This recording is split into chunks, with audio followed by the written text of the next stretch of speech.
Hey up, it's Steve from the Old Yorkshire Geek, and welcome to episode, I can't remember, 41 of Magnificent Mondays. This week we're looking at Escape from New York, the John Carpenter classic. And, and Win Grace is here already. Just a couple of Stargate actors. Who's Stargate in this? Oh, Kurt Russell, obviously, the original Jack O'Neill, and Isaac Hayes, who played I forgot his name, his character.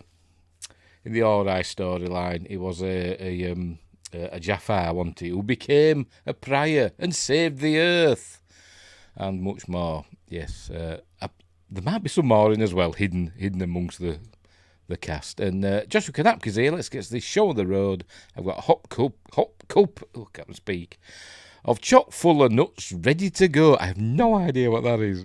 It's an American thing. That sounds heavenly, says Win Grace. I know chock full of nuts features in this. But anyway, so right then, let's get some info about this film. Everybody's seen Escape from New York. Shirley, don't call me Shirley. But as I said, directed by John Carpenter, written by John Carpenter and Nick Castle, the original Michael Myers, or one of them, who would go on to direct stuff like Last Starfighter and all that jazz.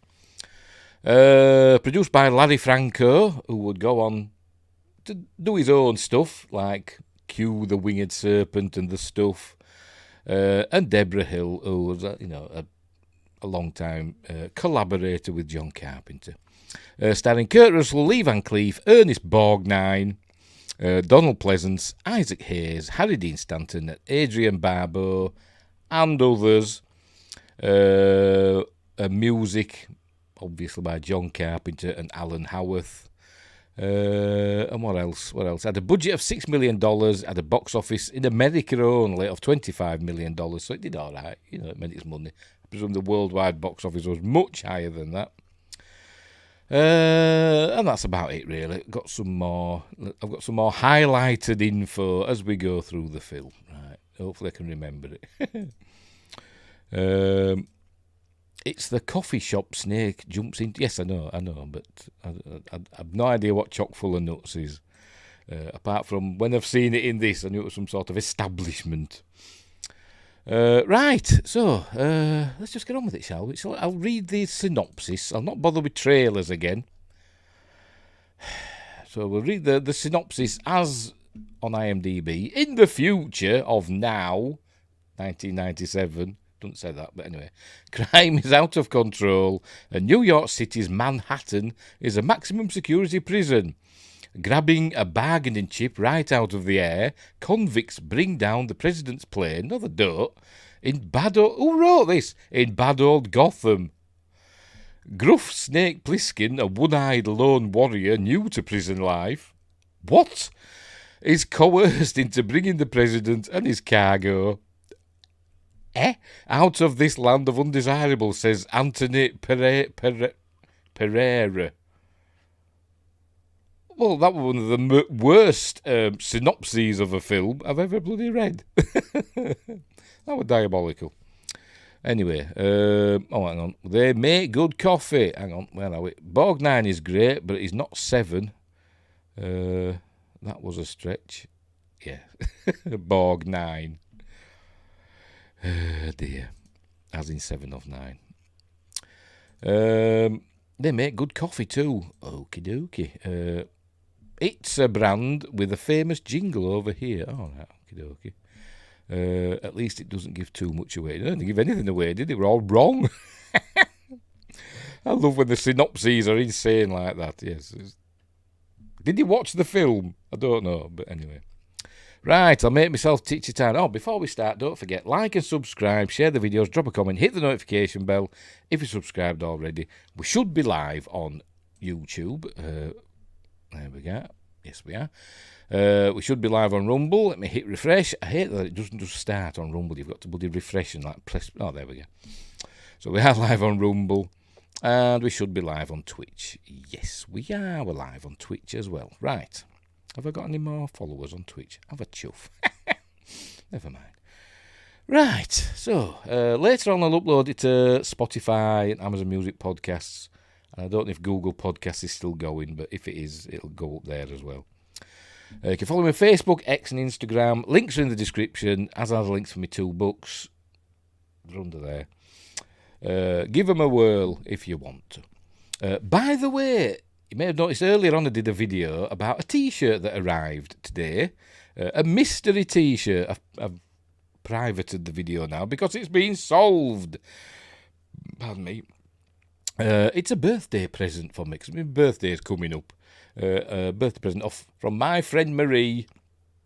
She sent it to me. It wasn't supposed to arrive so early, and she was a bit miffed that I'm too fat for it. So she's sending me another one. I'm returning that one, and she's sending me a larger one.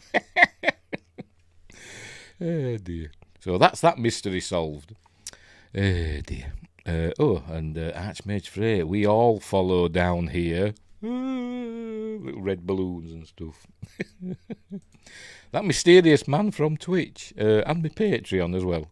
Yes, I've got a Patreon page as well, so go check that out. There's some free stuff, there's some stuff you've got to be a paid member to watch, obviously, so that's the point of it. And what else? Oh, well, there's a merch store as well. Links are in the description, T-shirts and stuff like that. Right, let's get on with this film. I will make myself titchy tiny. Obviously, as usual, we'll not just be watching the film, because that'll get me into trouble with YouTube and copyright and all that stuff. So we'll be going through it in a series of stills and talking about it and unfolding the plot as we go. Right. So, where are we then? So get rid of that, because for the subtitles. Right, we're off. We're off and running. Right, hang on. No, we're not. Now we are. Oh, I am. Full screen, the bugger. Never mind. See me Stargate peeking out from behind the... Oh, I've done the wrong bloody thing. From behind the media player.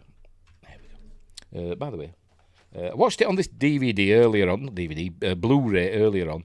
Bit disappointed. Not in the special features, because I've got quite a few decent special features. But the subtitles. There's no subtitles on any of the special features, which is a bit annoying. There's French subtitles. Who gives us stuff about the bloody French? But no English. There's English subtitles on the film itself. I like subtitles, you know. But anyway, there we go. Pausing on every frame. No, it's not an EFAP. It's not an EFAP. Not far off though, I suppose. But anyway, right, off we jolly well go. Let me hit. Right, there we go. Studio Canal. So let's get past this bit. There we go. Right, John Carpenter's Escape from New York. Title music by John Carpenter and Alan Howarth. I think one of his best tunes that he's done, to be completely honest. Well, shall we risk a little bit? We'll risk a little bit. I'll unmute it. There we go.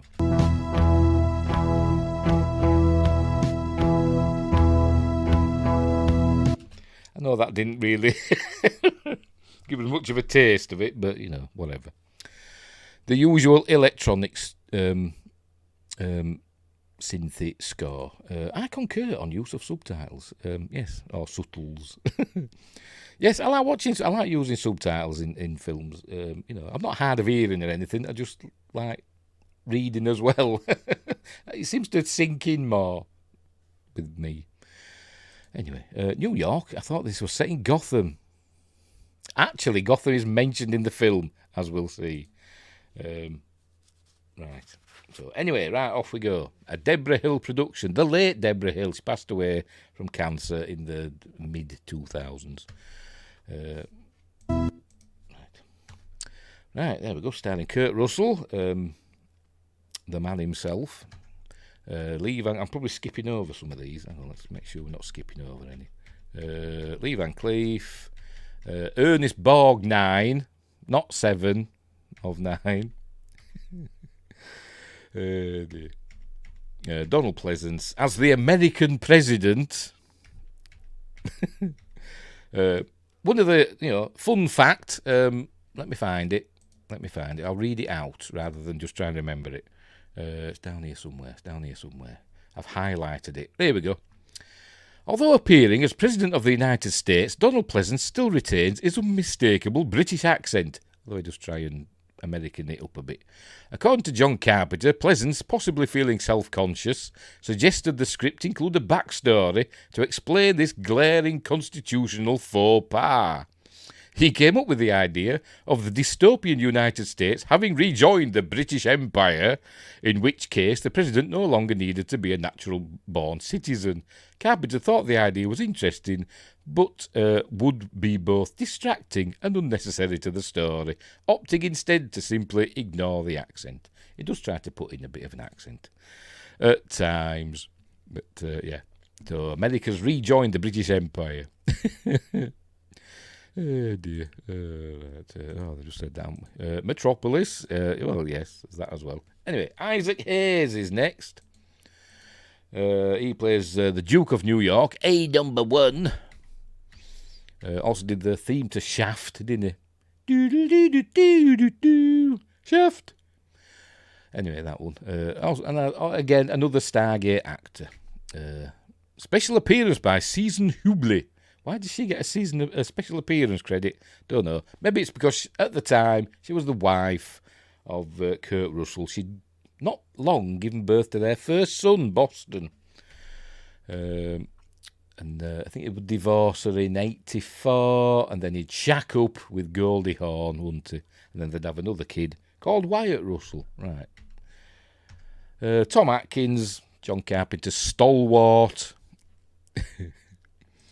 He's no Keanu when it comes to accents. That's true. He's the king of accents, is Keanu. I know where the bastard has his lair. Whoa. Oh dear. Not going to happen rejoining. It will. It'll happen one day. You'll come begging us to rejoin the British Empire when we start recapturing our possessions across the globe, our dominion. Starting with the Dominion of Canada. We'll invade you from the north. Anyway, Tom Atkins. John Carpenter's stalwart. Charles Cyphers, another one. He was in Halloween, obviously played the sheriff in Halloween. I think he's been in a few John Carpenter films. And Harry Dean Stanton. Have I missed out somebody? No, we'll see. Harry Dean Stanton as Brain, or Harold... I forgot his name, Harold something or other. Oh, there we go. And Adrian Barbeau as Maggie, who at the time, speaking of wives, was the wife of John Carpenter. So there we go. Lucky bugger. He is, not she. Right, so let's go through these. Joe Alves, production designer. Most famously, Joe Alves was the production designer on Jaws. And I think Jaws 2 as well. But I could be wrong. But definitely the first one. There we go. Music, John Carpenter in association with Alan Howarth.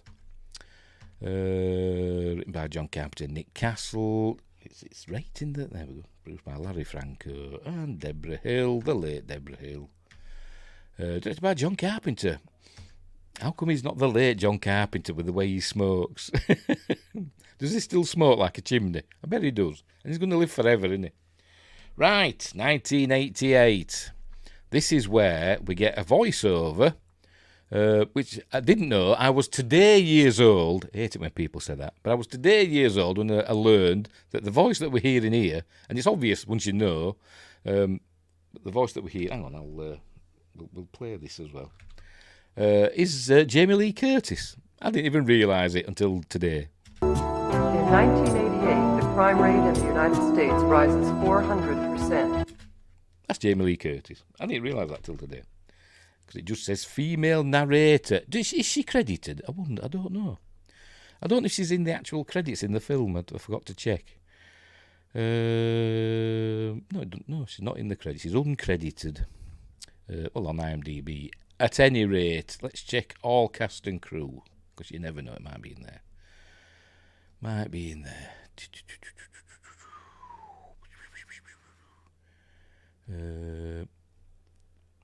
No, it's not even in there. Not that I've noticed. Oh, yeah, there we go. Jamie Lee Curtis, narrator, computer voice, uncredited. There we go. Right. Yes, mid-2025 is when America will rejoin the British Empire. Because the Commonwealth, used to be the British Commonwealth, will be reorganised into the new British Empire for a safe and secure society. Anyway, whatever. Right, so 1988, the crime rate in America goes up through the roof. So they decide, for some weird reason, to take probably the most expensive real estate in the United States, Manhattan Island, and wall it off and turn it into a prison. Why? Dunno. They just did. There we go. A 50-foot containment wall is erected. There you go, like that. By the way, all the computer graphics that we see in this film are not actually computer graphics. It's just like, regular animation. Although in one of the making of documentaries, they do kind of suggest that some of it is computer graphics. So I'm not entirely sure. But John Carpenter said none of it is because it didn't exist. Anyway. Yes, it's Arkham City, isn't it? Yeah. Pardon me. Anyway, so it's walled off and there's all the bridges have been blocked off and mined. Why didn't they just, get rid of them? But, just blow them up. Like they did in another film, which I've forgotten. That Will Smith one, I Am Legend. Did they blow the bridges up in that? I think they did, didn't they? Anyway. Not that it worked. Right, so we learn that there's no guards in the prison. The prisoners, they're just left there to look after themselves. This always reminds me of Hitchhiker's Guide to the Galaxy. It does remind me. Not the film, the BBC series. There we go. Right, so 1997, which is now, then. Whatever. The far future of 1997. Right, so we begin. There's a Jeep pulling up to the wall. It does actually say here somewhere. Hang on, let's see if I can get it on the... oh, there we go. Is that it there? There we go. Gotham 4. So Gotham is mentioned. So we're going up the wall and we're going to see the top of the wall and then we're going to get us first look at New York City. Well, the Manhattan prison. I'll go back again.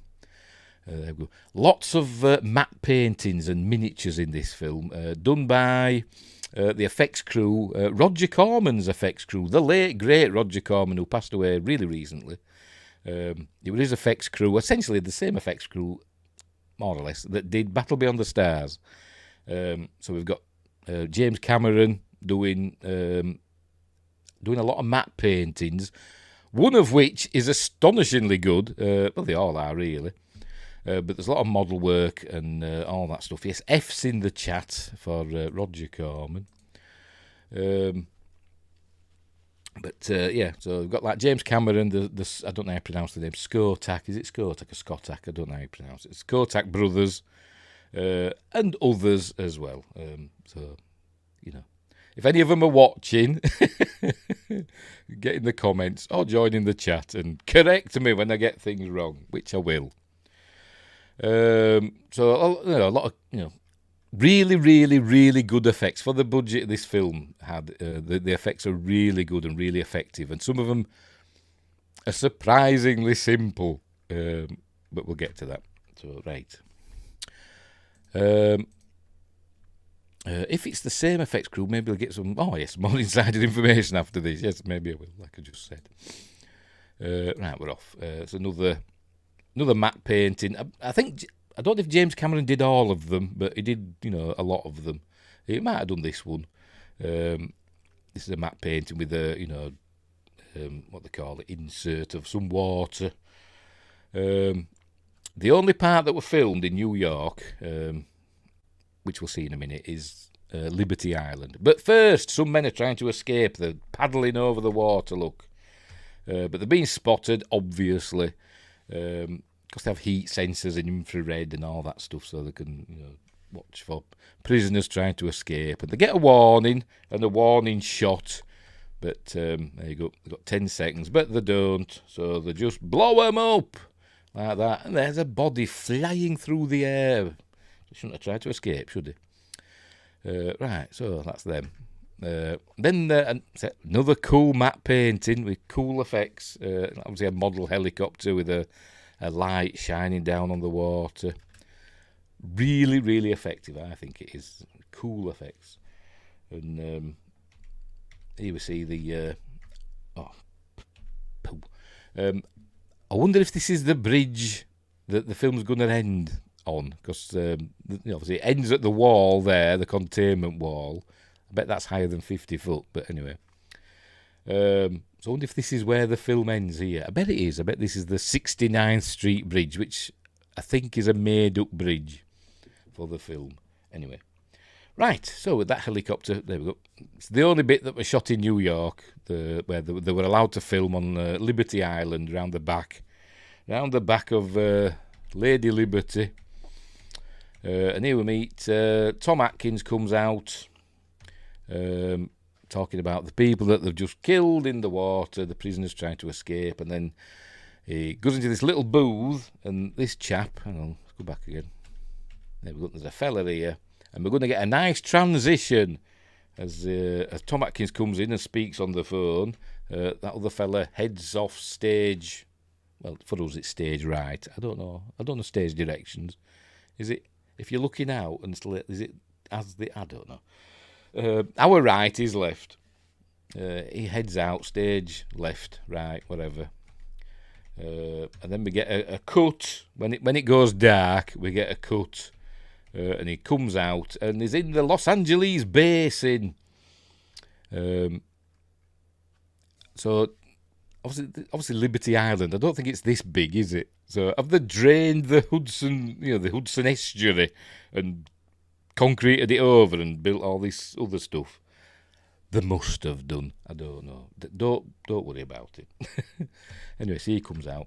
We see the helicopters, and then this bus arrives, and this bus is carrying Snake Plissken. Here he is. He gets out of the bus. There was a scene at the beginning of the film that's deleted. They did film it, where it sees Snake Plissken getting caught, and with his accomplice called Taylor, who's still got a credit in the film, even though he's not in it. His accomplice gets, spoilers, gets killed, but he gets captured, and they decided to leave it out because they didn't want their, anti-hero of the film shown to be, caught so easily at the beginning. So they left that out. And by the way, it's lucky. If he hadn't been caught and he wasn't brought here at this exact precise time, the film wouldn't be able to happen, because things are happening that obviously he has no control over, and the people in charge have no control over. So anyway. Right, so they take him in for processing. I think this part was filmed in like a college or university or somewhere like that. But I can't remember where. Let me have a look. See if it says in me little highlighted notes. Most of the film is St. Louis, by the way. East St. Louis. Is it St. Louis or St. Louis? I don't know how you pronounce your bloody places in America. Anyway, no, I can't find it. He said it in the commentary where it was filmed. I think it's some university somewhere, probably in Los Angeles or St. Louis, whatever. There you go. Got to follow the orange line. We're listening to, by the way, Jamie Lee Curtis again. Where she's telling us that you're now entering the debarkation area and you're going to be processed to be sent into the prison for the rest of your life. But if you choose, you can be terminated immediately and cremated on the premises. So you've got to tell them. That's what she says. There you go. You have the option to terminate and be cremated on the premises. So anyway, I'm wondering if some of these are crew people or famous people, I don't know, but I bet they are. Right, so then Lee Van Cleef arrives in his limo. He's like the governor. He says he's in charge, but he says he's a police commissioner, but he says this is my prison later on in the film, so he must act as like the governor as well. Anyway, right, so Tom Atkins tells him now that the jet is in trouble. It's sent out a distress signal, this jet that's heading towards the city, and it's only 7 miles out. So They're tracking it on radar, and its call sign is David 14, but that's not listed. They don't know who that is. They've contacted Washington for some reason to see if they can find out who this plane is, and then they do find it out in a minute. But then they get through to the plane. Whoever's flying the plane gets back in touch. A woman's voice comes on, spouting all this stuff, imperialist weapons. It's been taken over by terrorists. Can I say that? I don't know. But the plane has been hijacked, and then this very 80s computer graphics, which isn't computer graphics, very glowy, isn't it? Sorry, I'm kicking something down here. I've got loads of wires down here, and something's dislodged them, and I keep catching my feet on them. Like USB cables and stuff. Where were we? They liked having the glowy text, didn't they? You can hardly read it for the glow. But anyway, so this is where we find out it's Air Force One. But is it Air? I thought Air Force One was like a Boeing 747, whereas this isn't. I mean, it's even described as a small jet. So I don't know.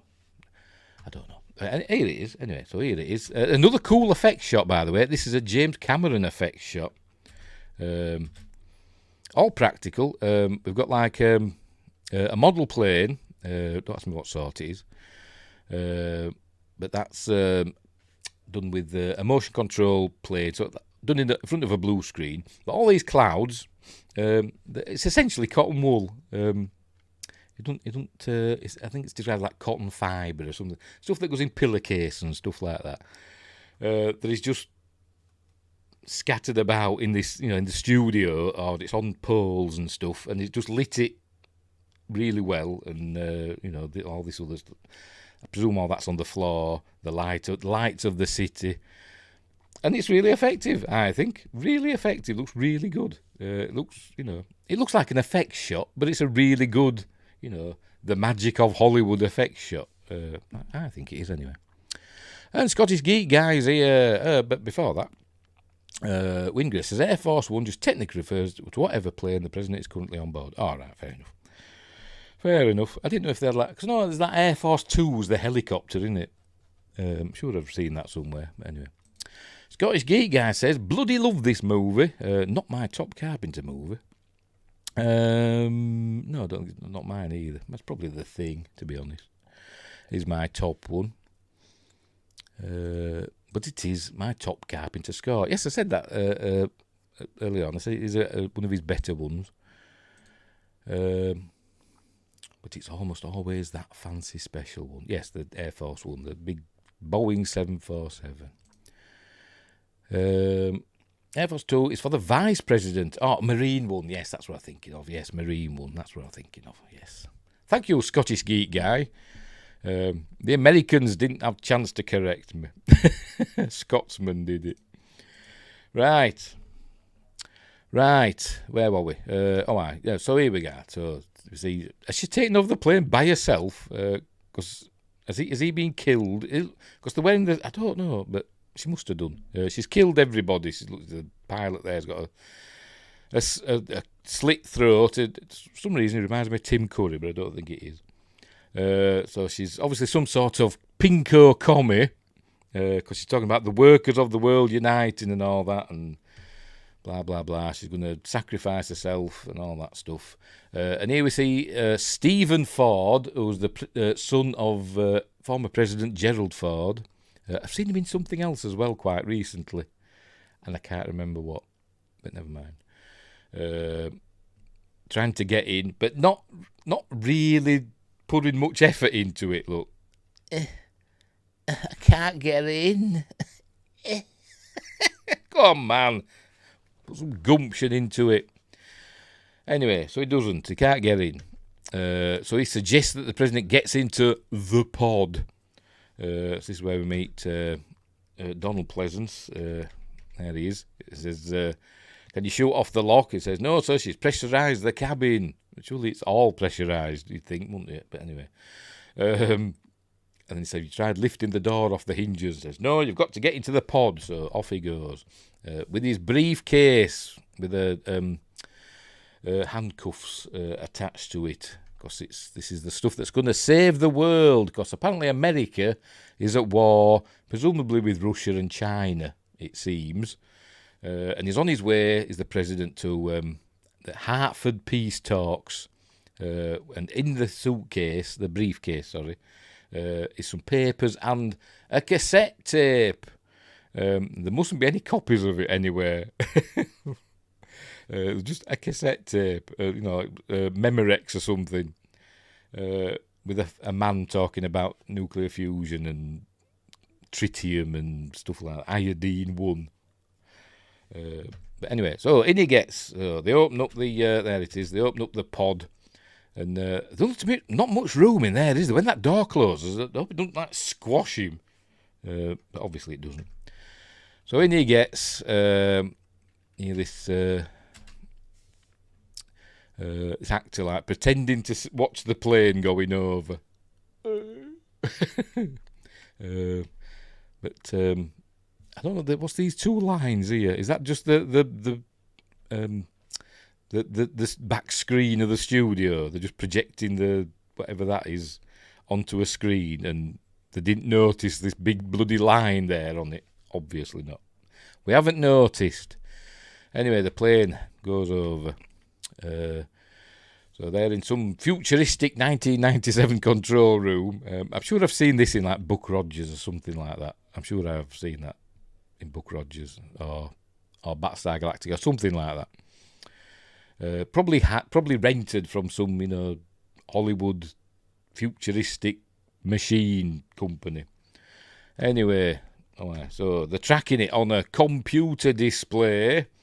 Simulation tracking Air Force One, because they couldn't, really afford to do a big, plane crashing effects and stuff like that. So in it goes. This is one of the effects that is so simple you'd think, I don't know, but this is a model, a miniature of the city.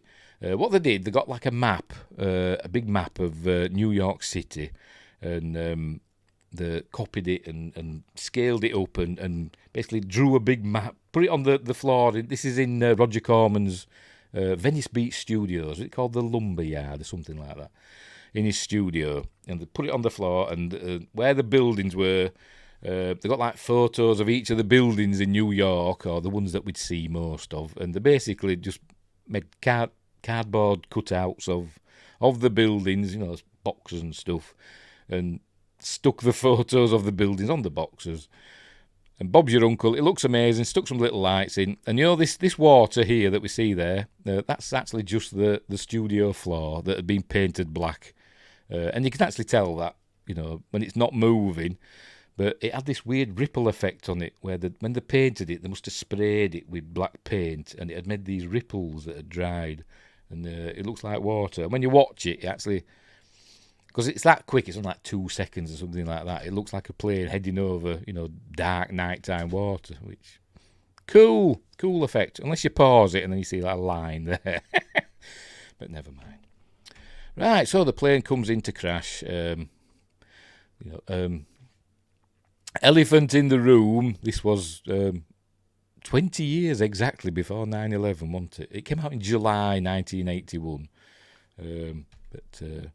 The comparisons are there, I suppose, but it doesn't crash into the World Trade Center. But the World Trade Center does play a major role.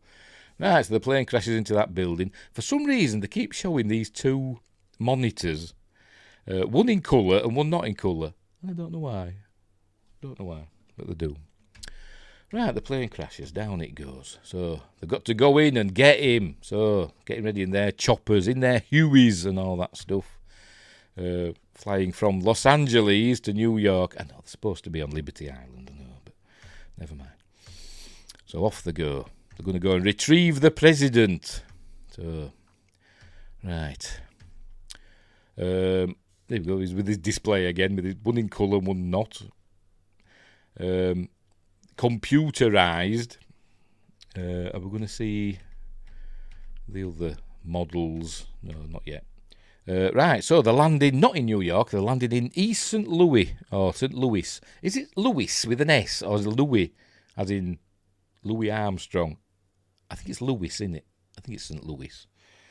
In East St. Louis, the landing, because at the time they made this film, I don't know what it's like now, but it were a pretty run-down neighbourhood. S is pronounced. Thank you, Joshua Kanapke. It also says, I left New York City by plane 1 year to the day before 9/11, crikey.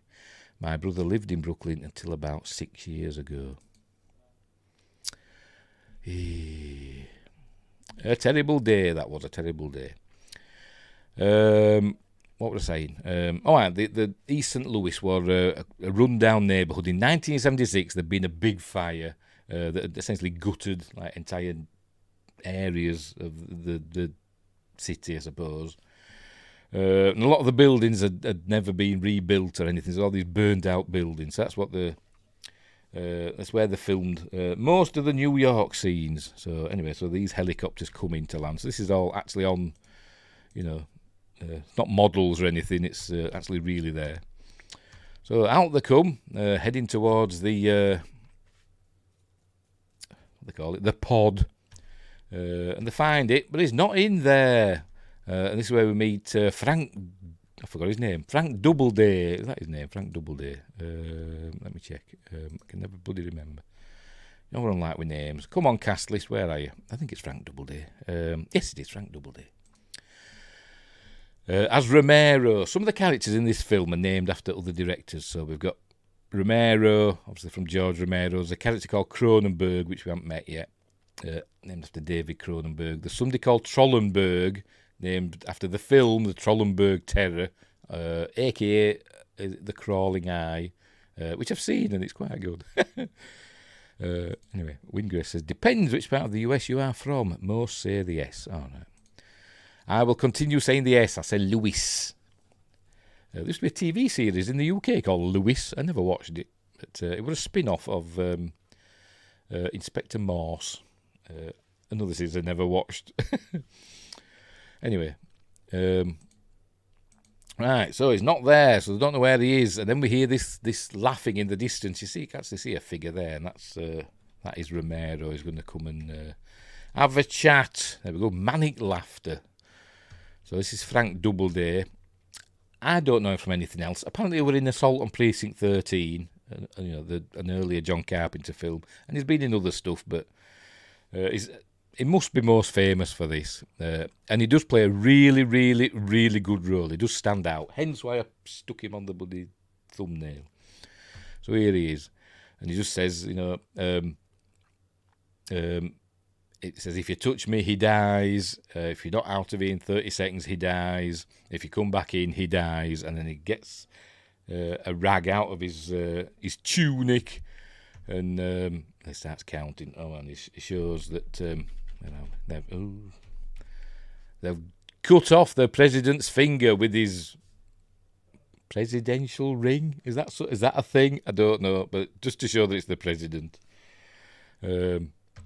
So they starts counting down. So they said, right, come on, we're out of here. So off they go, back to the choppers. Get to the chopper. Why didn't they send in Arnie? I don't know. Why didn't they send in Arnie's team? They had a rescue squad, aren't they? But anyway. Joshua Kanapke. I used to watch Morse with my stepmom. Good times. Also watched Cadfael. Another thing I never watched. That were with Derek Jacobi, wasn't it? Morse was John Thor. Cadfael were Derek Jacobi, wasn't it? But I never watched him. As I said, no spaceships or explosions. So there we go. That little dude looks like Laurie Lightfoot. I have no idea who Laurie Lightfoot is. Let me look up Laurie Lightfoot.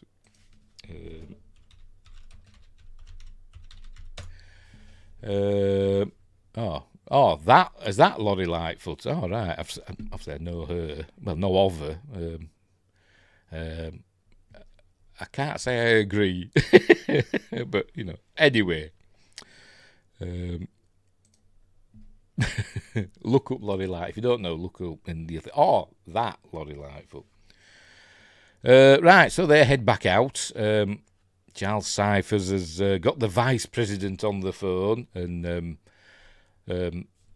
Lee Van Cleef, Hawk is name of his character, with a U, H-U-K, asked for permission to start a rescue. So he gets permission for that. So luckily, Snake Plissken just happened to be there at that time. If he hadn't been caught just then and wasn't there, and none of this film would have happened. So, serendipity. I don't often remember words like that during these streams, do I? But anyway, there we go. So they bring him in. It tells him the score. Keeps telling me, call me Snake. It tells him, a small jet went down. Oh, we learn that he used to be in special forces, and the youngest man to be decorated by the president, and he went into Siberia and Leningrad. And all that. So, but obviously, once he's come out of the military, he's turned into a criminal, and he was caught trying to break into the something or other. There you go, Federal Reserve Depository. And I think that was that scene at the beginning that were cut out where he were caught, and that were filmed in Atlanta. I think on the Atlanta subway or metro, or they call it MATA, or MATA, something like that. That's where that was filmed, but they cut that out. So it gives him the lowdown. By the way, this was supposed to be a self-lighting cigarette. I think it says it in the script or something like that. It's supposed to be a self-lighting cigarette because it's the future, but they couldn't get it to work, so he just used a match. Used a regular cigarette. So he tells him, a plane's crashed, and in New York with the president on board, and he says, "President of what?" He says, "That's not very funny." There you go. He's got 24 hours to go in, get him out, and he'll get a full pardon of all crimes committed in the United States. So he says, "I don't care, get a new president." He says, "We're still at war, Plisken. Call me Snake." And they need him. They need this president because they're still at war. There you go. Right, so he agrees because he's got no choice. He's going in anyway, isn't he? So at least he's got a chance of getting out. Tom Atkins' character is called Remy, Rehme, who at the time was the boss or the head of Avco Embassy Pictures, who were the production company that made this. Is he allowed to do a couple more crimes before he leaves? Yeah, I suppose. Gets a pardon for any and all crimes committed in the United States. Does that mean, just past crimes, or can he just carry on doing crimes if he wants and he'll just get a pardon for them? They weren't that specific, were they? Anyway, so we were learning about what's happening in New York. Some of them have cars, some of them are, very few of them are gas-driven, but most of them are steam-powered. They were seeing some of his weapons. He's got some sort of revolver. If Sci-Fi Quest were here, it could tell us everything on this table. He's got a submachine gun of some sort, and a scope, and stars to throw, and I don't know if he actually uses these. He might do. I don't know. And I presume that's a silencer there. But we see it being used with that on later, and it's bloody loud. So I don't know how loud it'd be without it, but anyway. Right. I was telling him that, some areas have power. So they've got street lights and stuff. They've set up generators and all that. And then we learned the crazies that live in the subways, they come out at night, and it's suggested that they're cannibals, but I don't think it's ever said on screen. And some more of his clobber night vision goggles. I don't know if he uses them. A walkie-talkie. God knows what that is. And that's his tracking device thing that's got a safety catch on. So if he presses it, they can track him, even if he's not wearing it. I don't know how, but anyway, whatever. Yes, and don't forget about the chuds, the cannibalistic humanoid underground dwellers. And Bud the chud. Silencer is a misnomer. The proper term is suppressor. Joshua Kanapke, what's the word? Channeling sci-fi quest there. Oh dear. Right, so sends a radio signal 15 minutes, right. It's got a safety catch that only Snake knows about. And but it doesn't look like much of a safety catch. Oh, has it? Have we gone past it? Because he just flicks it up. There's just a button there, and he just there we go. Not much of a safety catch, is it? But anyway, right. So he's gonna. Oh, right, they've picked him as well because in Leningrad or wherever he flew the Gull Flyer, which is a glider. So that's his only way in, and he's going to land on top of the World Trade Center. For some reason, because for suppress this, says Wingrace. So it's going to land on top of the World Trade Center, and at the top there's power to the top part of it, and there's an elevator that it can go down to the 50th floor. I can't remember how many floors there is in the World Trade Center. I think is there 150, because it's basically three buildings. Or it was 3 buildings, wasn't it? 3 50-story buildings basically on top of one another, wasn't it? So it can go down in the elevator down to the 50th floor. But I don't think the elevators worked like that, did they, in the World Trade Center? I think they were staggered, weren't they? I'm sure they were. Anyway, I don't know. Never mind. It's the future. It's 1997. Anyway. So he's got a device. The president's got a thing that's checking his life signs, and he's got a scanner that he can track him with. So. Right, so it's in some sort of medical place now. You can tell because they've got pictures of medical things on the wall. This is Dr. Cronenberg, if it shows him. He's telling him about the president's got to get the cassette tape to the Hartford conference in 22 hours because he showed him. That's it. Yeah, that's what. Oh, come on. Here we go. There we go. We've got 22 hours, 59 minutes, 58 seconds now on this massive display that he's got on his wrist that's big and huge. I mean, it didn't have to be that big, did it? I mean, it's 1981 or 1980 when this came out. I mean, when I was a kid in 1978, I had a Star Wars LED watch. I've still got it up there, actually. LED watch. Doesn't work anymore. That was smaller than that. But anyway, never mind. Maybe they installed disco-era turbo lifts in there. Yes, maybe they did. Don't overthink it, Steve. Anyway, that's how long he's got. And he says, I thought I had 24 hours. That's not a good impression of Kurt Russell, I know. He says, no, in that amount of time, the Hartford Summit will be over. There you go. So he says, what's on this tape? And he says, do you know anything about nuclear fusion? He says, well, that's it. It's going to save the world, etc. Right, so Dr. Cronenberg's going to give him an injection on each side of his neck. And Hawke had said to him, it's an antiviral thing that you're getting, so you don't catch any nasty diseases while you're in there. So he does that. He says, you might feel a bit of a sting.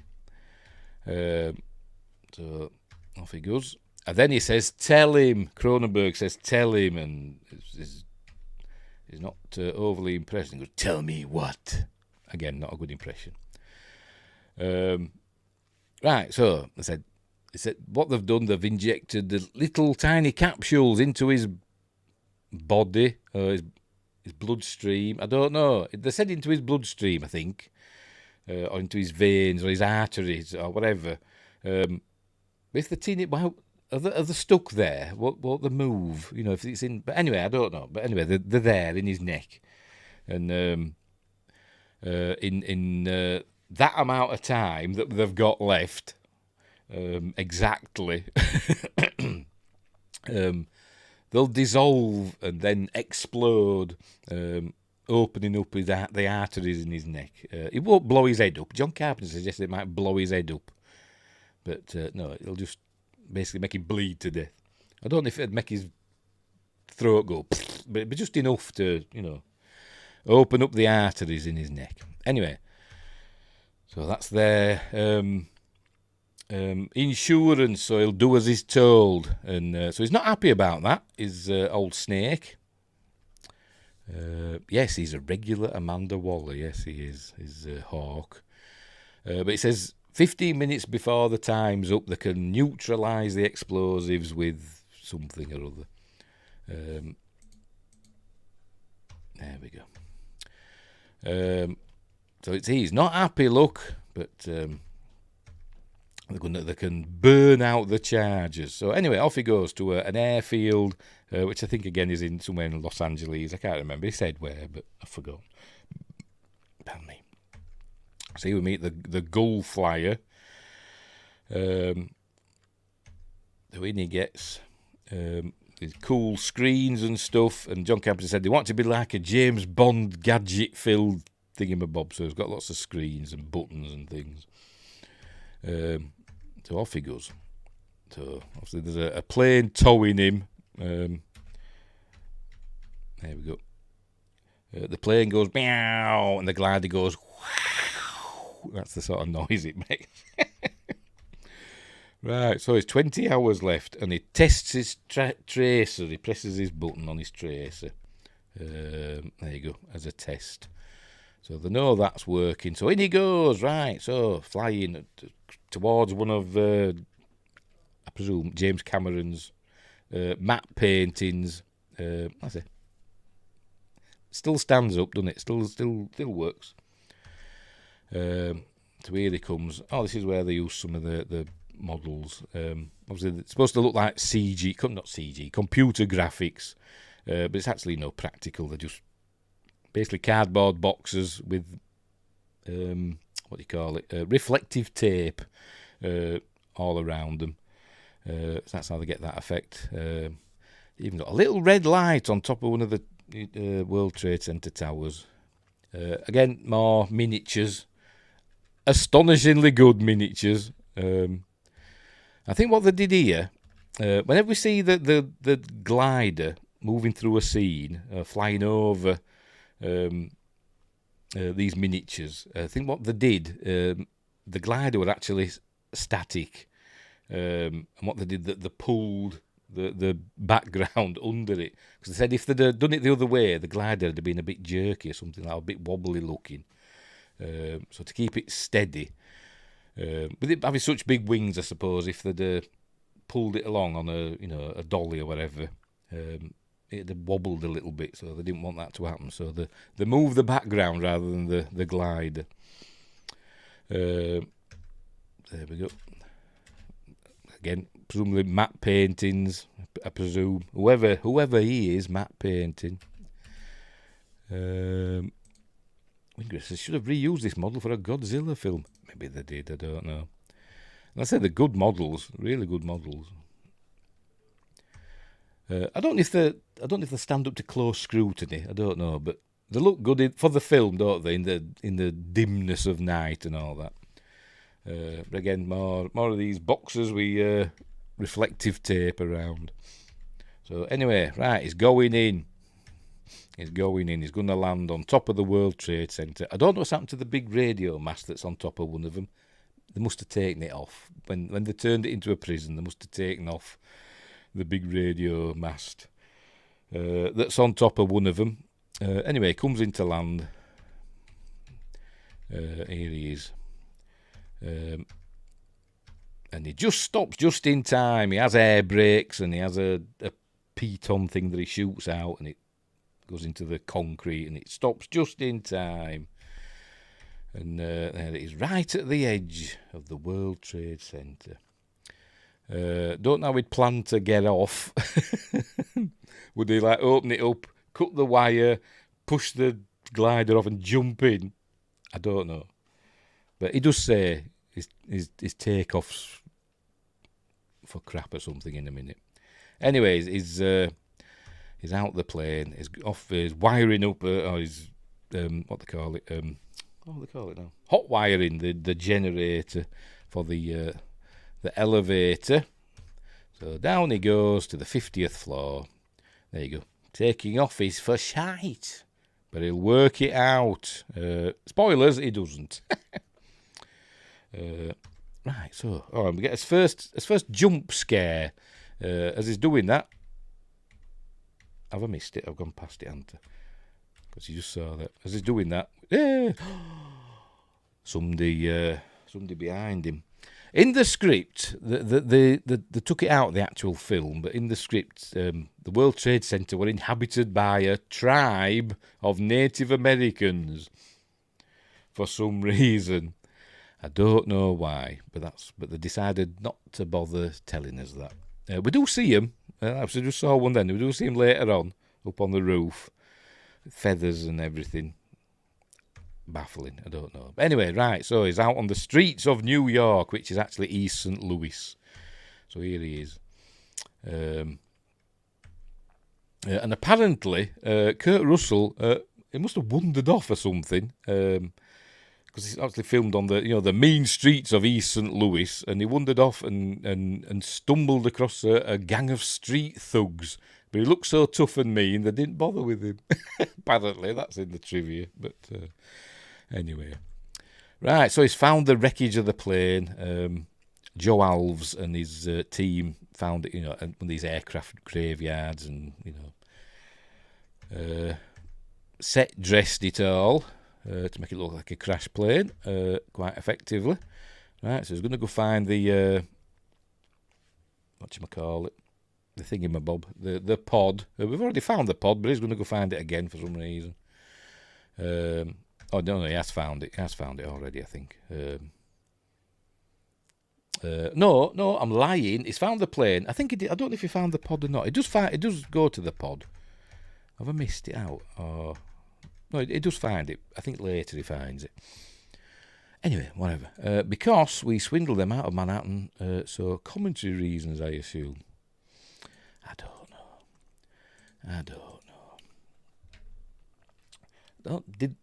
I mean, we swindled them out. I don't know. The Dutch were there first, weren't they?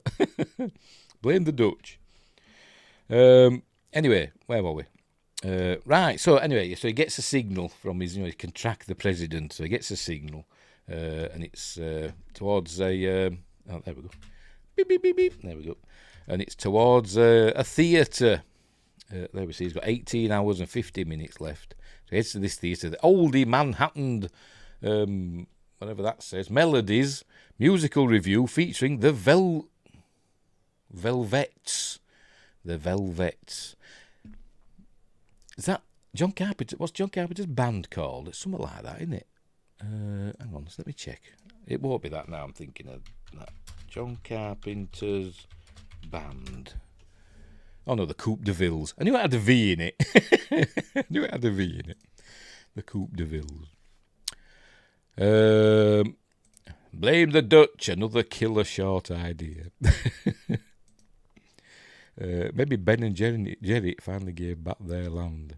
I don't know. Is that I know Ben and Jerry is ice cream, but I don't know the backstory for that. Anyway, right, so then into the theatre where there's a show going on. So in he goes. So where we first see Cabby, Ernest Borgnine. Is it Borgnine or Borgnine? 9, isn't it? I'm hopeless.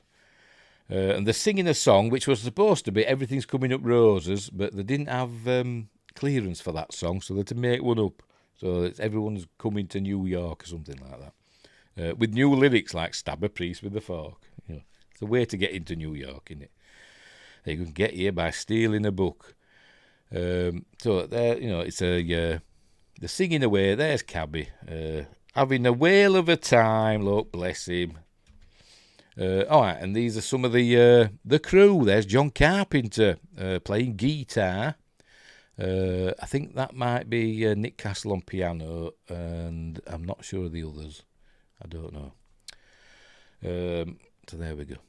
I bet he's got a cigarette in his mouth. Let's see if it. Yeah, he's got something, hasn't he? Like a cigar or something in his mouth. Typical. Why isn't he dead? He's like the Keith Richards of Hollywood, isn't he? Of filmmaking. It's just going on forever. Right, anyway, so Cabby notices Snake walk by, heads into a little ante-room. This was filmed in St. Louis. I can't remember where. Hang on, I can tell you. Where is it? Where have I seen it? Fox Theatre. That's right, Fox Theatre. There's other scenes that filmed at the Union Station in St. Louis, but I think this is Fox Theatre. Right. So I don't.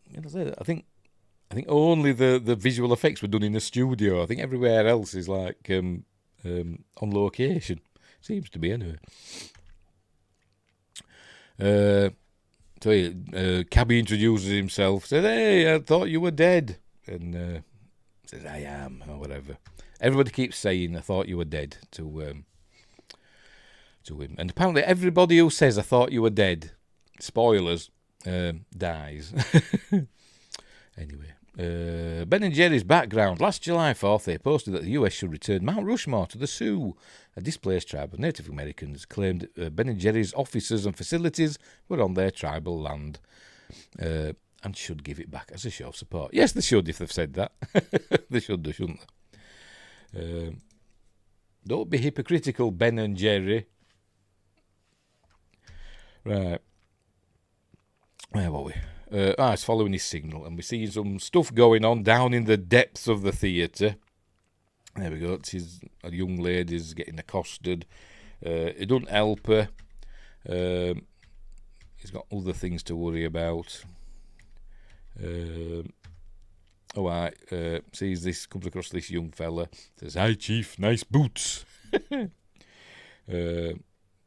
But then he gets attacked by some chaps, and so he makes short work of them. And then he finds the president, who's been beaten up in a sink next to a fire. So he gets rid of the assailant. There we go. And he says, "Are you all right, Mr. President?" And then Buck Flower turns round and says, "Yeah, I'm the president. I knew I was the president as soon as I got this." So he's not happy about that. He's Snake. So he smashes the device. Where'd you get it? I woke up and there it was. So he smashes it. It was like a miracle. Smashes it. So everybody back at the base thinks the president's died. But Cronenberg says it could have just been an impact on the mechanism, and he's right. And then Pliskin gets on the radio and says, "President's dead, I'm coming out." Listen to your president, and he's singing, "Hail to the chief." So he's being told if he gets back in that glider, he'll be shot down. He's still got however many hours left. So he's fed up now, he's Snake. So out he goes, outside. And I think he finds the pod here. I knew he found the pod at some point. So he's fed up. He's a bit cheesed off. So he has a little sit down.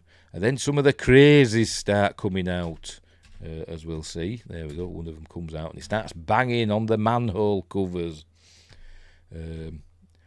So Snake goes to investigate. And as he's standing next to a manhole cover, it opens. And these manhole covers were actually made of wood. Because apparently an actual manhole cover are really heavy. And you wouldn't be able to open them from underneath, apparently. I don't know, but they're really heavy. So they replaced them for this film with wooden ones that could be lifted up. Anyway, so he goes running off. So he's being chased now by the crazies. And we get a transition here from East St. Louis. Here we go. From East St. Louis to I've forgotten where, but somewhere near Los Angeles. I've forgotten where they said it was. And this is the chock full of nuts. I forgot where they said it was. Hang on. Is it in here? Is it in here? No, it isn't. Doesn't say.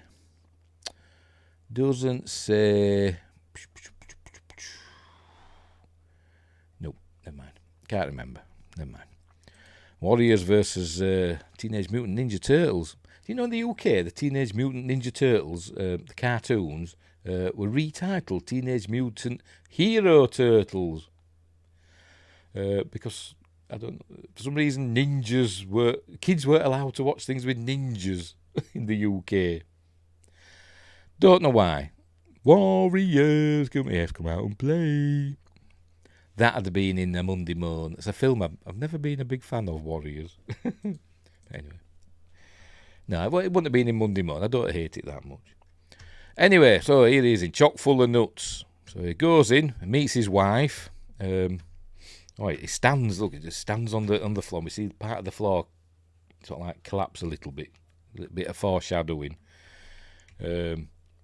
But anyway, so he's hiding in the shadows, but his wife's there as well. Not his wife in the film, his actual wife, Susan Hubley. There she is. So she recognises him. He must be super famous. She recognises him as Snake Plissken. Says, "I thought you were dead." So he asks her about, the president and that. Does she know? But she's no idea. There you go. But he says, he's going to get the president out, and she says, "Oh, will you take me with you?" I don't think he has a chance to answer. They're about to kiss, but then the bad guys come, and she gets pulled down, just like hang on, is it? There we go. She gets pulled out, just like Hicks in Aliens. James Cameron worked on this film. I wonder if he got that idea from this. You never know. But anyway, she gets pulled down. So that's the end of Susan Hubley. A character does have a name. It's in the book, apparently, and I've forgotten. Like Marianne or something like that. I could be wrong. I just love the bit of everyone saying, "I thought you were dead." Yeah. I wonder how they thought he were dead. I wonder what is this. I wonder if he went out in a blaze. If everybody thought he went out in this amazing blaze of glory. I don't know. But he was captured. Right. So he's being chased now by the crazies. So he goes. Hang on. There we go. So he gets out this window and climbs up the fire escape and goes in through another window. Pulls a bookcase across, and a nice bit of gore here. It's not a gory film, really, is this? But here we go. This fella with a prosthetic arm sticks his hand through and gets it shot off and goes, "Ah!" Doesn't even move it. It's fine. And then he decides he's going to go through this wall. So he shoots the wall. And then jumps through. Go on, jump through. There we go. Jumps through. And I don't think he needed to shoot that, really. Could have just jumped through that. There was nothing to it, was there? But anyway, whatever. Oh, sorry, just seen that.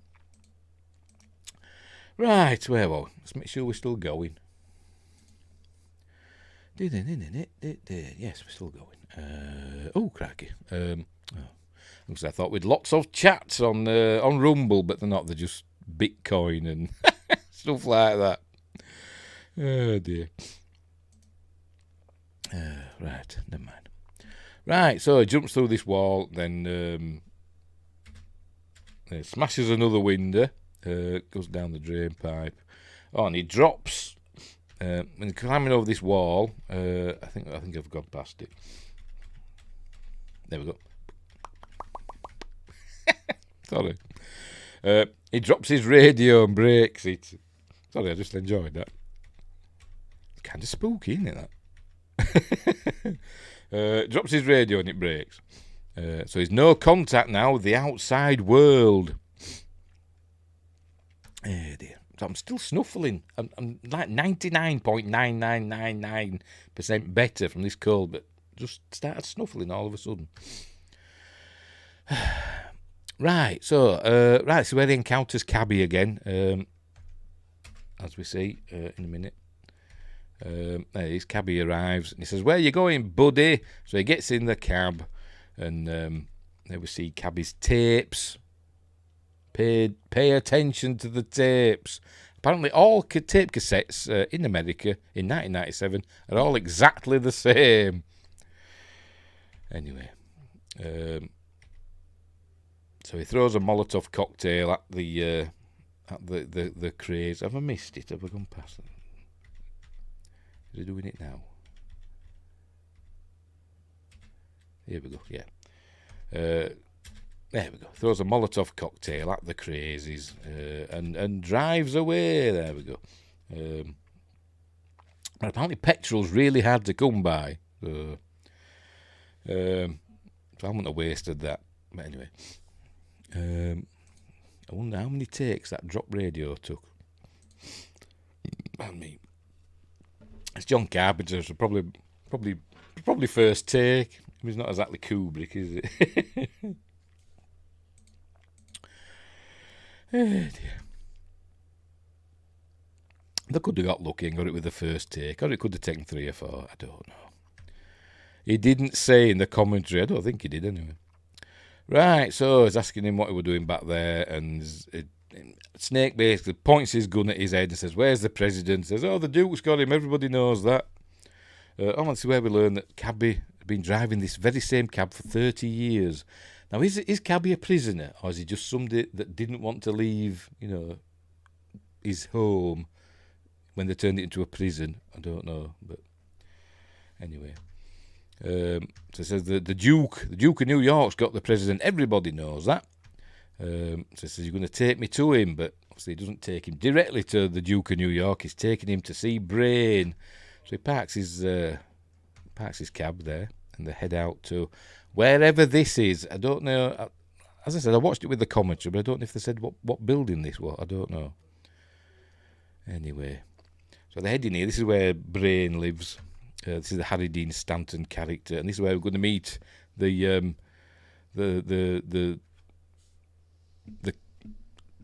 ultimate 80s cleavage. That's what I'm trying to say. He's checking his time. 'Cause Adrienne Barbeau answers the door. Hang on, there we go. With her astonishing assets. There she is. The wife of John Carpenter. So in they go. She says, as they go in, she says, "I thought you were dead." Harold Hellman, there we go. So Snake knew Brain. I'm betting he chose to stay. He's a bit touched. Yeah. He's just basically just been his character from Airwolf, isn't he? Which would come a couple of years later, wouldn't it? But anyway, he's been Ernest Borgnine, I suppose.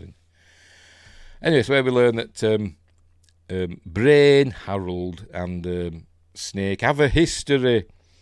And apparently, underneath New York, is oil, because he's got an oil well there working away. Look, what they call it. So who knew there were oil under New York?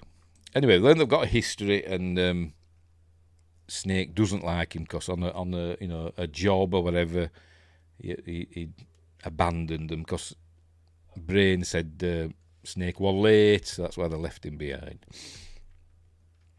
So, right, so there we go. So obviously it doesn't like him. So it's asking where's the president and all that jazz. And he says he'll take them all out of there.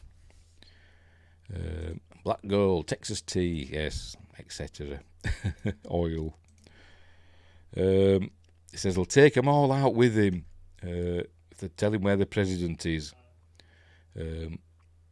And Brain says, you can't kill him because, he says, I'll beat it out of your squeeze, because this is Maggie, by the way.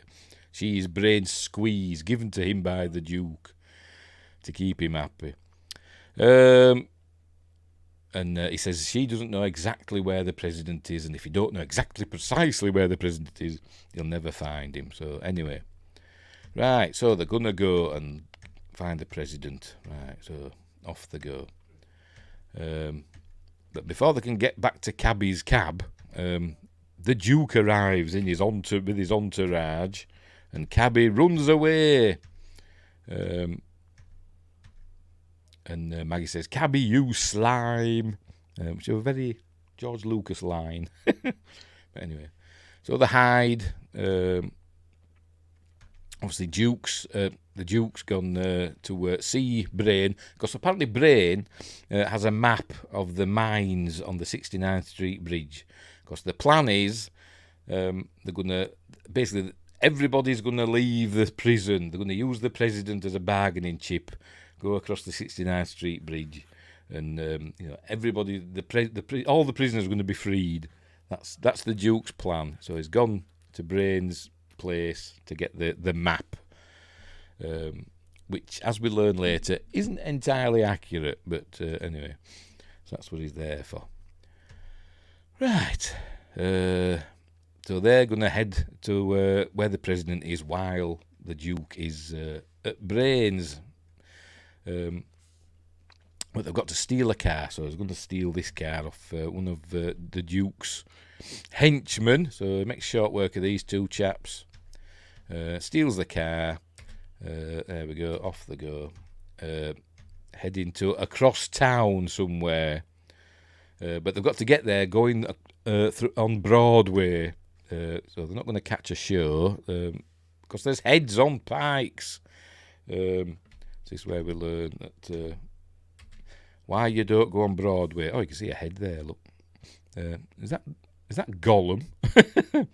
Oh, another head on a pike there. Look. But if you miss them, we see one there. Is it John Houseman's head? Could be. From The Fog and other things. Right, so they're headed down Broadway, where they're all been attacked by all the scum of Broadway, throwing stuff at the car and all that. Yes. On Broadway. And they come across loads of cars piled up. So the only way out is to reverse through the. There we go. Hang on. There we go. Through the barricade and drive off to safety. And for some reason, these lot don't come running after them. They just stay there for some reason. Maybe they'll just rebuild the barricade. Maybe they just like being in there. Anyway, so where we learn the president's been held in a train car. There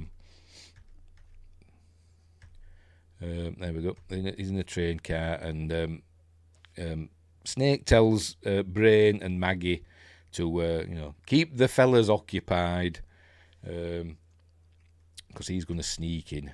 So as Brain talks to the chaps, the henchman,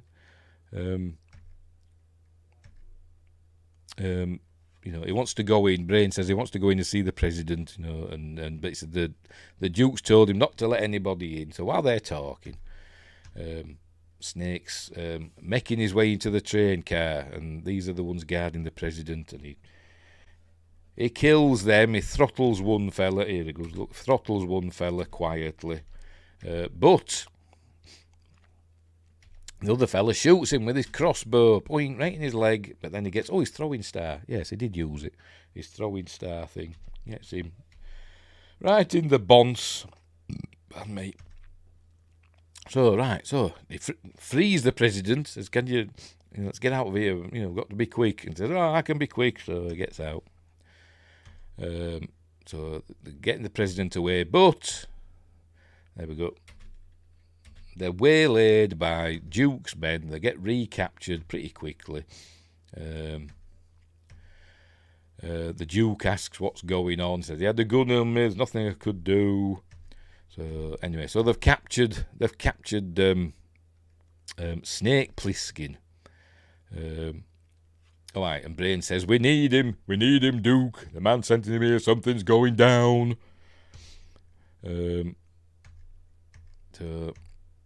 So they're going to use him, to knock him out, and they're going to use him in their gladiatorial games. Meanwhile, helicopters are flying over, trying to find, see what's going on, and apparently everybody's off the streets of New York now. Apparently, they're all in where we're going to go in a minute. So they're saying something's going on. There aren't even any fires on the streets. Something's going on. There's 12 hours left. Right. He wakes up. It's morning now. It's daytime. And there we go. This shot, but this taken like I don't know, 5 o'clock on a Sunday morning or something. I don't know, because this isn't a matte painting, is it? It's actually New York in darkness. Was there a power cut or something? I don't know. If it is a special effect, a painting or whatever, it's a really good one, because there's a helicopter flying across. Don't know. Anyway, right, so he wakes up, and the Duke's basically torturing the president. He's shooting Snake's, what they call it, submachine gun at the president. He says tell me who I am, and he goes, oh, you're the Duke of New York, you're A number one. Oh, that jazz. He's getting up now, look. And he opens up the the brain tells him that there's a time limit. They need the president. If the president don't get back, something bad's going to go down. 1977 was a massive New York City blackout. Might be footage. Yes, it could be. Could be footage. Stock footage or something like that. Yeah, could be. Is it an Uzi? I don't know. It could be. I don't know. I say guns aren't my thing. Anyway, he shoots and opens up the case with the gun in a minute. That's where he's telling him the Duke of New York. There you go. Opens it up and all papers come out. And Romero, did I say his name was Romero? Romero, him, goes over and sees that there's the tape, the cassette tape. There you go. He picks it up and puts it in his pocket. Remember that for later. Right, they're going to take the president away. Take him away. And right, so this next scene. There's a few helicopters, and I think they're supposed to be dropping food or something for the prisoners. They must do it every day or something like that. And one of the people, I don't show it, never mind. But one of the people in the helicopter, it might have been a deleted scene, I don't know, but it was John Carpenter. And he was so impressed with helicopters after making this, he learned how to fly one. Anyway, meanwhile, this is another matte painting, the James Cameron matte painting. He did it on glass. It's amazing. The buildings and those trees, they're all a painting that James Cameron did, and all these people down here, and obviously the helicopters, they're real, but in between, it's a matte painting. Talented get, eh? Anyway. I don't know where it was filmed, probably California somewhere, I don't know. So they're saying that the people are signalling them to land, so they're going to land, and this is where they've got the pickup, the briefcase, there it is, and there's the demands from the Duke are in the briefcase. Right. Brain and Maggie have gone back to his place to get the map of the mines on the 69th Street Bridge. But he's thinking, he says he hates Snake Plissken. He's wondering, how would he get out? If he had a glider, where would he get out from? So it's where he realises it must be on top of the World Trade Center, so that's where they're going to go.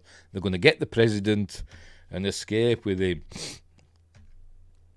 Anyway, right, here we go. 69th Street Bridge tomorrow, 12 noon. No BS or he's dead, i.e. the president. So there, everybody's going to escape. Right, so they're holding the helicopters, by the way. They've got under 2 hours now.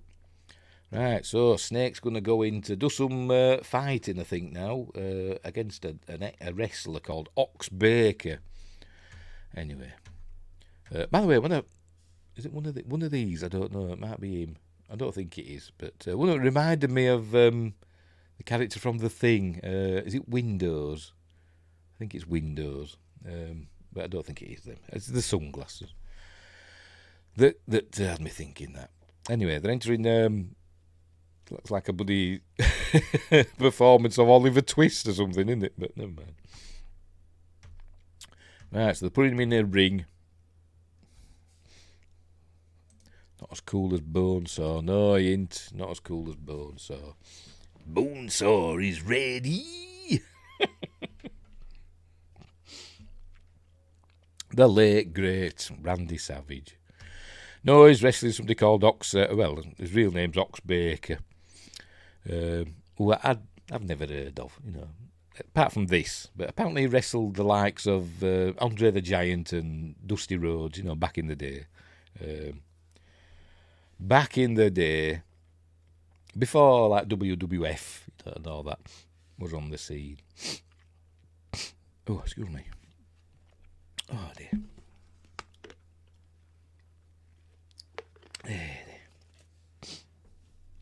Sorry, I'm snuffling. Bloody annoying. Right, so when he gets into the ring, here comes Ox. There he is. And John Carpenter was saying he's 7 foot tall and all that. He might be. He's quite a bit taller than Kurt Russell, but I don't know how tall Kurt Russell is. He's probably pushing 6 foot, isn't he? So he might be a 7-footer. But he's not muscly or out like that, is he? Olivers are watching. Oh, and there's the Duke arrives. There he is. Right, so before that, Duke's going to do a little speech. They sent their best man. It says, and tomorrow, as we go down the 69th Street Bridge, their best man's going to be leading the way from the neck up on the hood of my car. And they all go, yay! So the fight begins. So there we go. So they're going to start fighting. First with baseball bats. So they start hitting each other with baseball bats. And apparently, Ox were like hitting. Oh, Kurt is only 5'9". Is that all? I thought it was taller than that. Oh, right. Anyway, he's not much taller than Tom Cruise, is he then? But anyway, apparently Ox were being a bit. He wasn't pulling his punches and all that and all that. What they call it? He were being in wrestling terminology. He were being a bit stiff with Kurt. And Kurt had said something to the stunt thing, so he'd tell him to, calm down a bit, but he wouldn't. And so Kurt had to give him a little tap in somewhere sensitive, and he calmed down after that, did Ox. Wyatt is 6'2". There you go. Well, my son towers over me. He does. It's weird. My son, like I say, is mad. My son's a 6-footer, but I'm not, and my wife, ex-wife, wasn't. She was even shorter than me. So, but somehow we've created a monster. But anyway, right. So he's fighting away with Ox. Meanwhile, Brain and Maggie arrive at where they're holding the president in the executive room. And see that. Romero's there with Cabby's hat. So he says, oh, nice hat, where'd you get it? He says, oh, traded it for Cabby traded it. With the tape, the cassette tape, remember, that he took from the case. So Cabby's got the tape. There you go. Right, so he's saying the Duke says he's got to go and check on the president because the president might have a cyanide thing in him. So he's got to search him for it. So in they go. So he's searching, pretending to search for a cyanide pill, and Romero's not buying it. He doesn't believe him, and he goes over and says, "This is rubbish." And then he stabs Romero and Maggie. Some amazing shooting. Just kills all the others instantly. Look, because she's a hell of a shot. But anyway, so that's the end of Romero. So he frees the president. By the way, it was Donald Pleasance's idea to wear the wig. There we go. So, excuse me, they get the president out. Right, anyway, round 2 of the fight is about to begin. They take the baseball bats off of them, and they give him a dustbin lid, or trash can lid, and a baseball bat with nails in, so to up the stakes. Right, so they're leaving. The fight continues, and it's a bit anticlimactic, to be honest. Because he's knocking him about, but then there you go. He just knocks him about a little bit, and for a few seconds. But then, as he's going to hit him, he gets him with in the guts or whatever, or the bread basket, with the nail-filled baseball bat, and then gets him in the back of the head, doing like that. And apparently, this bit, for some reason, I don't know why, but they used a real nail in the baseball bat. Why, I don't know, but I think maybe they were all real nails, I don't know. They seemed to be wobbling a bit, didn't they? But what they did, they had a big bit of wood stuck to the back of Ox Baker's head, and basically Kurt Russell just whacked him in the back of the head with a baseball bat with a nail in it.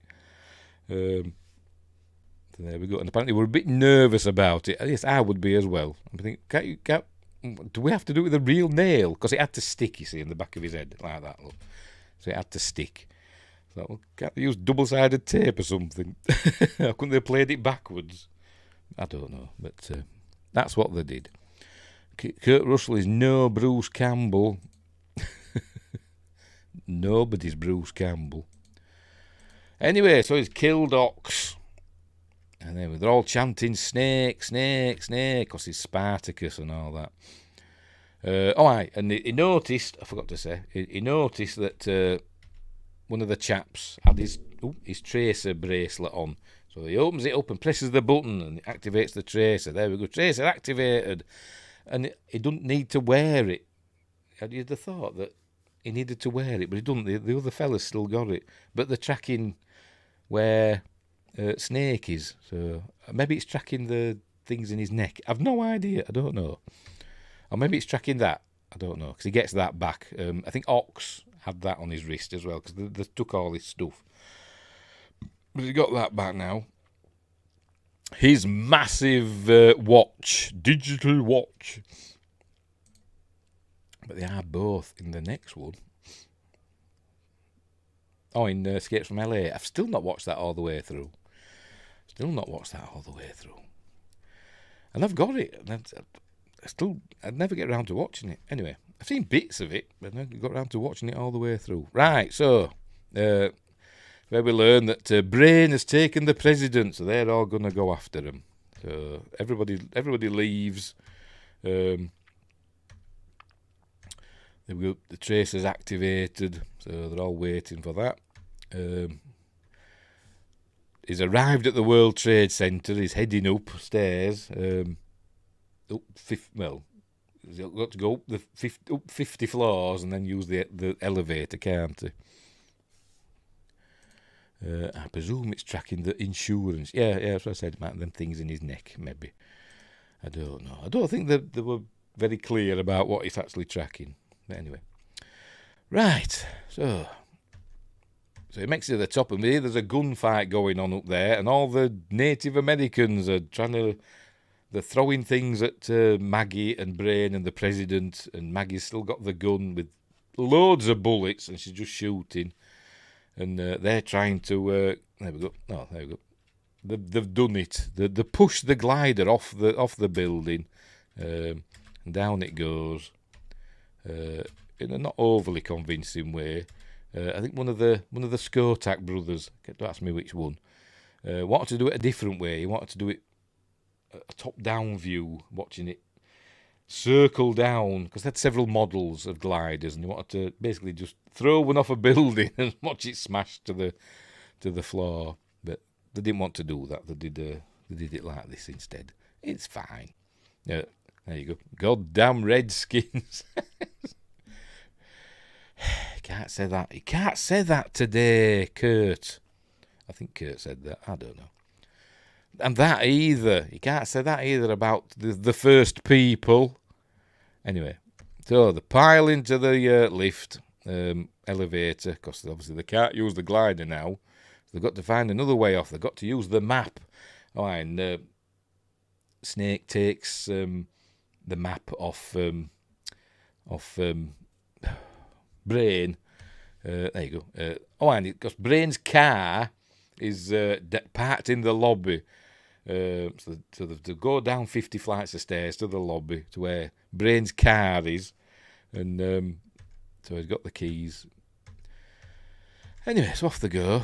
But it's dead. It won't work. And it's dead because they're not really paying attention because the engine to the car is over here. It's just one of these steam cars. And how the hell they got this in there, I don't know.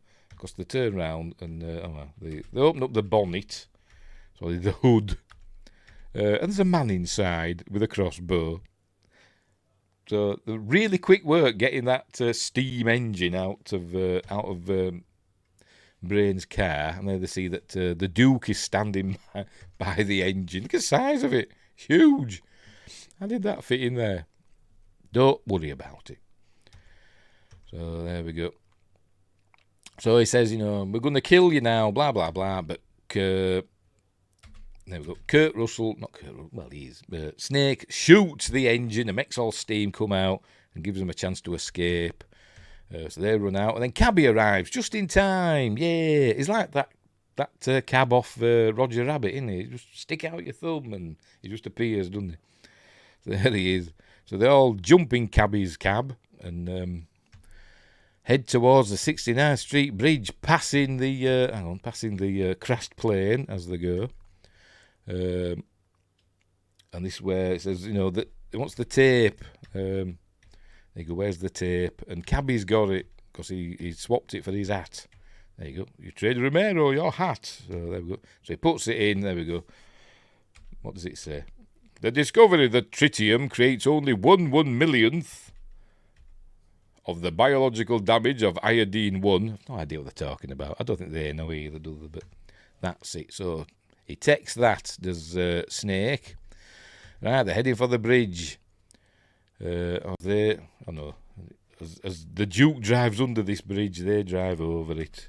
So they're heading. There we go. Oh, there we go. A bit of stunt driving now as they head over the. There we go. Wee, doing. There we go. It's like Dukes of Hazzard. Right. So, all right. And Brain's telling them go left, go right. Because there's mines, invisible mines it seems, but there's mines there. So he's saying go left, go right, and occasionally we're seeing some mines blow up. That's the Duke heading after him. I don't know what's happened to the rest of his gang. He must have said, I've got this covered. You lot stay back there. And none of them said, but I thought we were supposed to be all escaping. No, I'm going by myself. So he does. In his shagging wagon. Right. And he's got a twitch, look. Oh, no. Well, he did. He does. His eyes going like that. Of course, he's cross.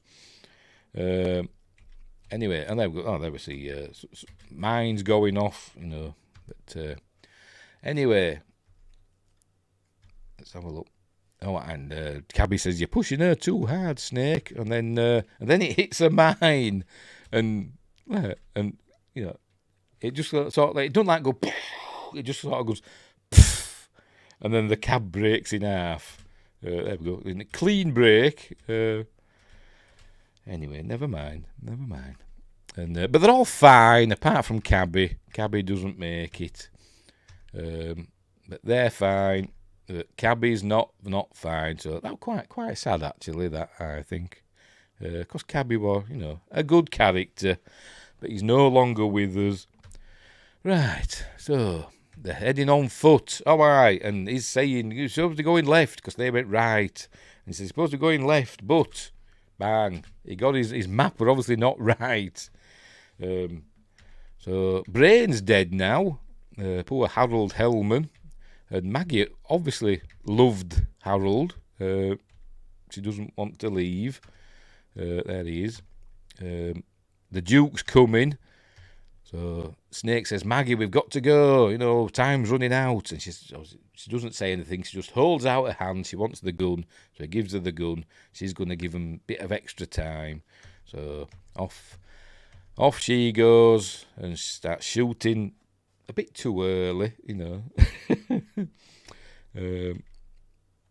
So she's shooting. There's miles away, but she's shooting away. But bang, She turns into a dummy for a minute, and then but she's being squished. She's being squished or squashed by the Duke's car. The Duke gets out, and then we have a scene that was shot. There we go. In that was actually in their garage or garage. They needed a little shot just that showed that Maggie was definitely dead, and she's definitely dead there, isn't she? Right. So here we go. So people are heading towards the wall on the bridge. So going to get people there to help them out.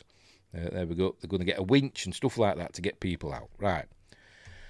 Anyway, so they're getting ready to go. The president goes first, obviously, but then the Duke of New York is going to arrive. There's only a minute and a half left, and just as Snake's about to go, the Duke arrives, starts shooting at him, and then he shoots them poor buggers up there. And then they have a bit of a fight. There we go. A bit of a tussle. And they roll about a bit.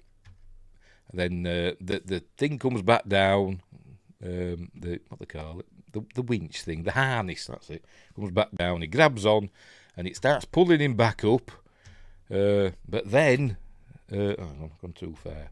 A mystery hand stops it. And... never mind. There you go. The president stops the winch for some reason, and just decides he's going to shoot. All right, the Duke arrives, and the president shoots the Duke. And he says, you're the Duke of New York, you're a number one. And shoots him. And so that's the end of him. There you go. So that's the end of the Duke. And then he starts the winch again, and so Snake gets up. And then we have a Texas switch coming up. So, I forgot who it is. This is the stunt man. I forgot the name of the stunt man. Let me check. Stunts. I think it's the stunt coordinator, I think. I'll know his name when I see it. Stunts. There we go.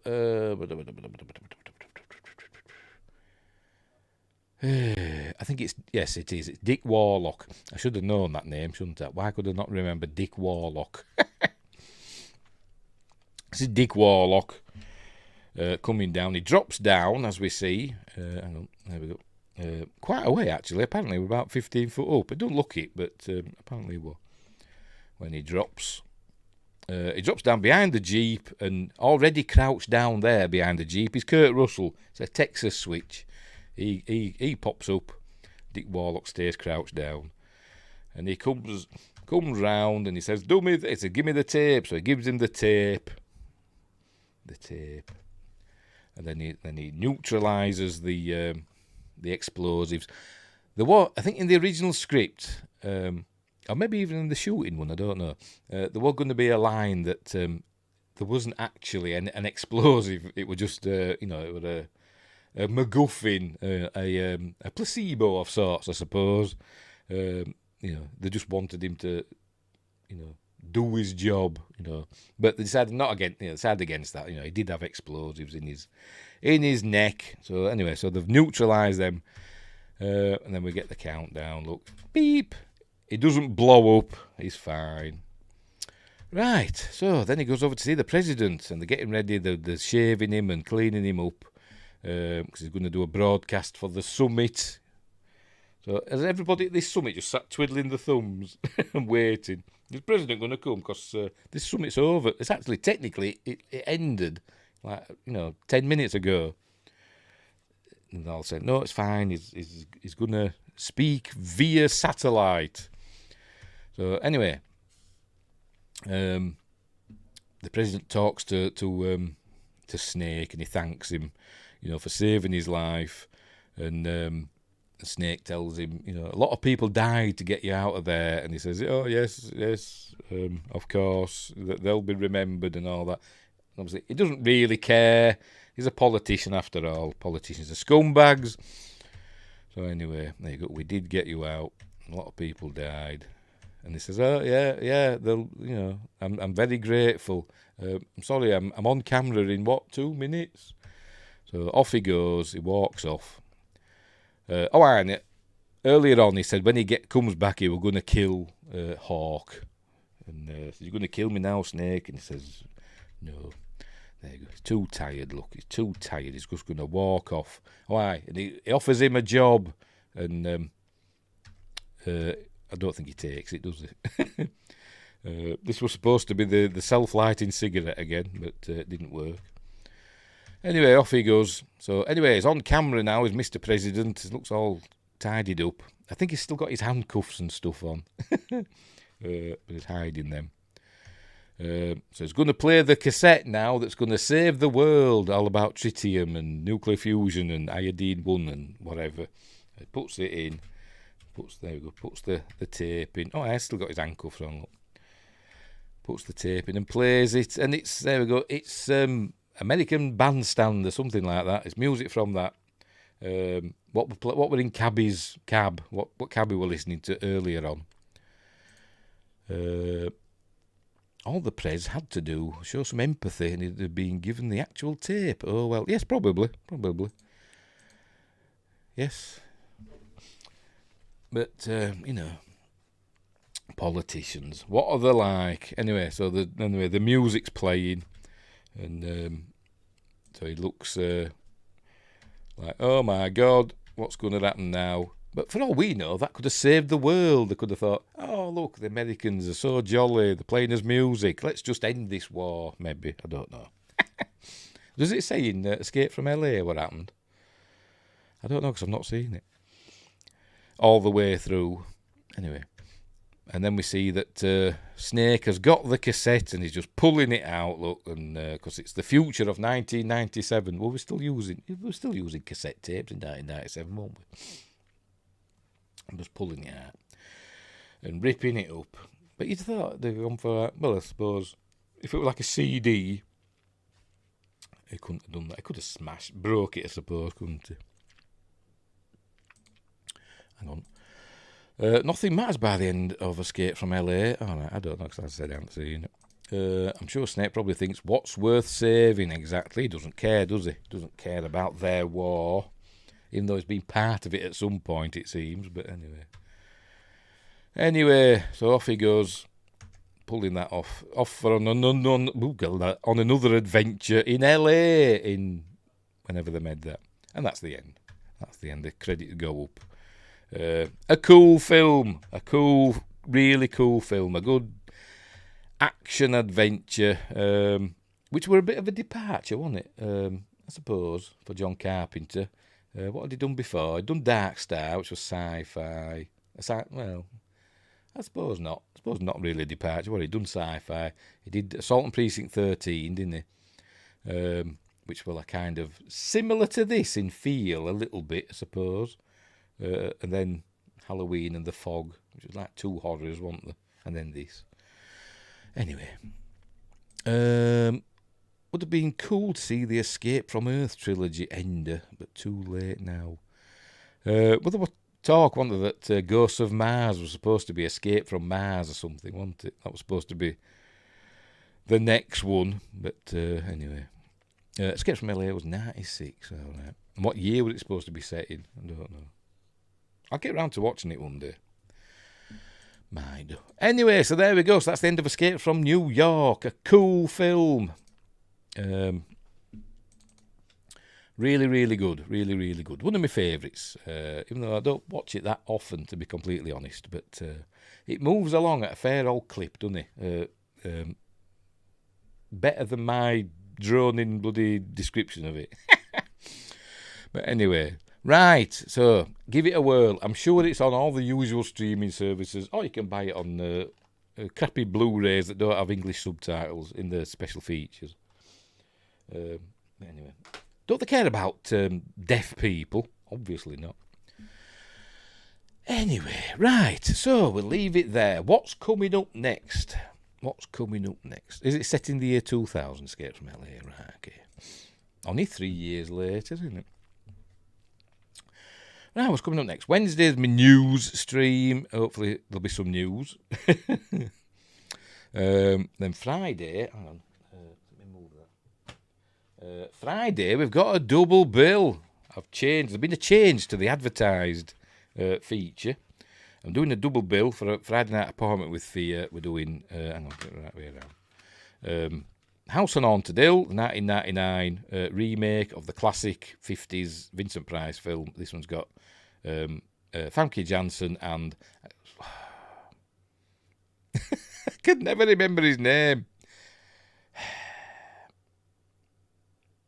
Barbosa from Geoffrey Rush, and Jeffrey Combs as well, two Jeffreys. So we're watching that, and then same night, straight after, we're going to watch Return to House on Haunted Hill, straight to DVD. Schlockfest. You know what? I can't actually remember anything about this, so that's what's happening on Friday. You can thank double bill. You can thank Sci-Fi Quest for that because he sent a super chat on Sunday in the Sunday new sketch time. He sent a super chat and said, "Do a double feature." So nobody choice. Hey dear. Just Temple's here. Hello, Just Temple. Just arrived right at the very end. Sorry I missed the show. Been at the doctor's all day. Hope you're all well. I hope you're well. Been at the doctor's. I've been for my eyes tested today. My diabetic eye test, and they put drops in. I hate them. But that's what I've been doing today. Right, so is that it? Yes, I hope you're okay, Josh. I hope it's just a regular checkup or something like that. I hope you're okay. Right, so we'll leave it there. We're all done and dusted, I think. Anything else? I don't think I've got anything else arranged, have I? I don't think. Right, so yes, we'll leave it there. So, thanks, Win Grace and Joshua Knapke and Josh Temple, who arrived right at the very end. Just like Win Grace arrived right at the very end, properly at the very end of the sketch time yesterday. I think I just clicked on end stream and Win Grace popped up saying, "Oh, I've missed it." So Josh Temple's just done that. Anyway, right, hang on. I arrived at the Patreon screen Sunday, so you made more than I did. I don't know what you're on about. Oh dear. Right, so, just temper. I took a bad fall and hurt my neck, but better now. Oh, crikey. I hope you're all right. Be careful. Watch what you're doing. Don't be falling over. That's my job. I'm always falling over. Dropping things. I'm clumsy. I'm always dropping things, me, and bumping into stuff. Anywho. So, I'm glad you're all right. Right. So, we'll leave it there. So, thanks for watching. Wherever you are, look after each other. And until next time, I'll see you there.